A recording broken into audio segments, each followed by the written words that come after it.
I've been thinking a lot about what I hope for in education, and I've written this sentence that I'm really pleased with, and I've been talking about it, and I've been thinking about it, and it's, every student deserves a great teacher, not by chance, but by design. And if I think about that, every student, pretty obvious, great teacher, we could have a lot of conversations about, and not by chance, but by design. What are the design features that need to be in place for schools to be amazing for kids? Part of that, part of how I learned about that, is through John Hattie's work on visible learning. What are the effect sizes that really make a difference? What really works? And we can't just say it works or doesn't work. We have to say it works in which situations, at which times, with which kids. Which led me to some thinking around phases of learning. There are times where students need to learn at the surface level, and there's nothing wrong with that. A lot of learning is surface level learning.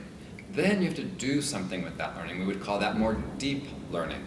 And finally, the goal of education is to get to transfer learning.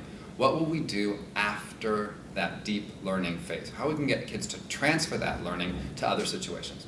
So I've been thinking about this a lot and thinking, well, there are probably some approaches that work better at the surface level. There are some approaches that work better at the deep level, and there are probably some approaches that work at the transfer level.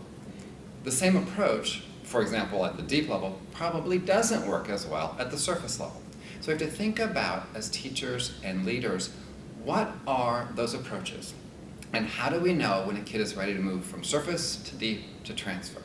And how do we change our instruction to make sure that the impact is still there, so that we are looking for evidence that the instruction stuck and that students learned something. Over time, ideally, students learn to know when they've learned, they know they've learned something, and they know the impact that that's had on them. Over time, they become their own teachers. They take in information, they seek information, they realize how to use that information. But I think we have to remember there are approaches that work at the surface, the deep, and the transfer. And our job as educators is to put those together into that classroom climate and make it work for our students.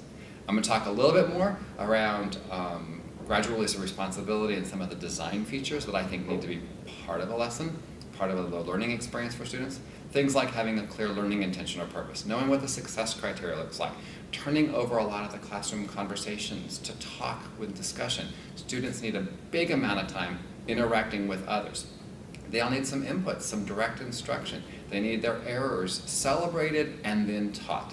We have to figure out how to build a classroom climate that gets kids working, thinking, and learning. That's what I hope to accomplish.